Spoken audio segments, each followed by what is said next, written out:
As you can see, progress is steaming ahead. Well, it doesn't happen like magic. I wish it did sometimes, actually. My family are being very understanding most of the time. Anyway, the reason that she's sitting is because before I started doing this, I had to do a lot of research to find out as much as I could about the woman, Emily Wilding Davison.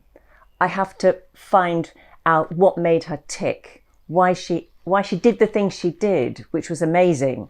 So I actually was very lucky that I managed to source a book written by Maureen Hughes with all sorts of research from Emily's family, photographs, a few photographs. There are not very many photographs of Emily in existence, unfortunately, and in most of the photographs, she's looking really rather grim.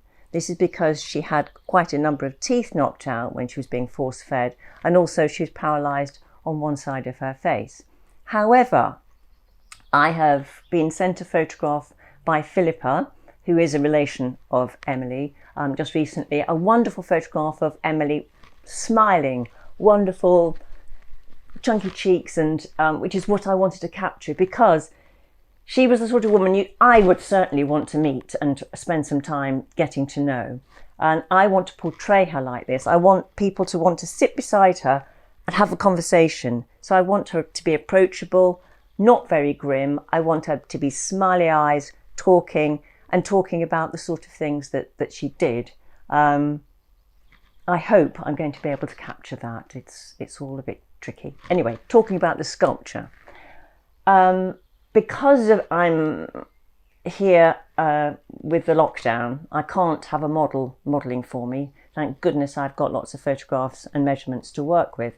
And I've got a big mirror in my studio that I can actually, although I'm an old lady, I can still use myself and I can enact what I want Emily to be doing.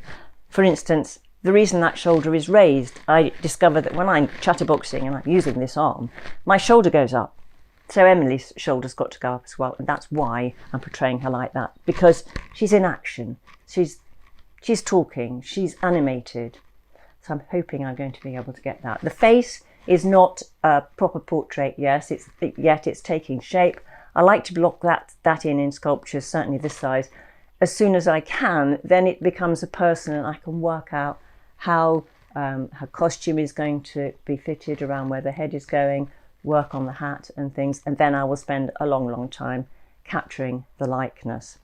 The skirt has taken me many days to do. It is very complicated. So far in this to do this sculpture, I have used, I think it's 9 or 10 buckets of the orange buckets of clay, and I'm hoping I'm going to have enough clay left in stock to finish. I think I will, to finish doing her.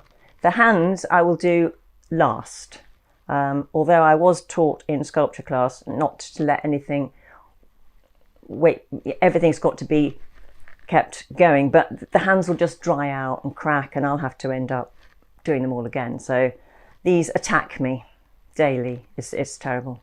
Thank goodness I have to wear glasses, because I've been nearly blinded at least 6 times. What more can I tell you? She's going to have a high neck. She's going to wear a high neck.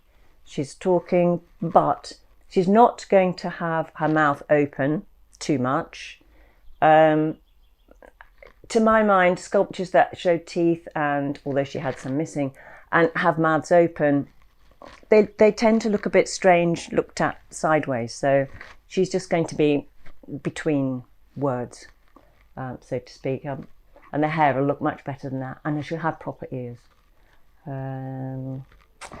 But at this stage I'm sort of working out what happens with the bones and the body and the muscles, and then I'll put her jacket on. I haven't got a copy, I'm going to use a costume that she wore in a lovely photograph that was taken of her standing when she visited relations in Ireland. And it's a fitted jacket. It's the one I used. You can see it in the maquette. A fitted jacket, which will look very nice back view, because she's got corset on and it shows how slim her body was, and it's a nice shape at the back, and the sort of accentuated sleeves, and then she'll have all her badges and things on. I think that's all I can tell you so far. Don't want to spoil it all by telling you everything I'm going to be doing in case I change my mind.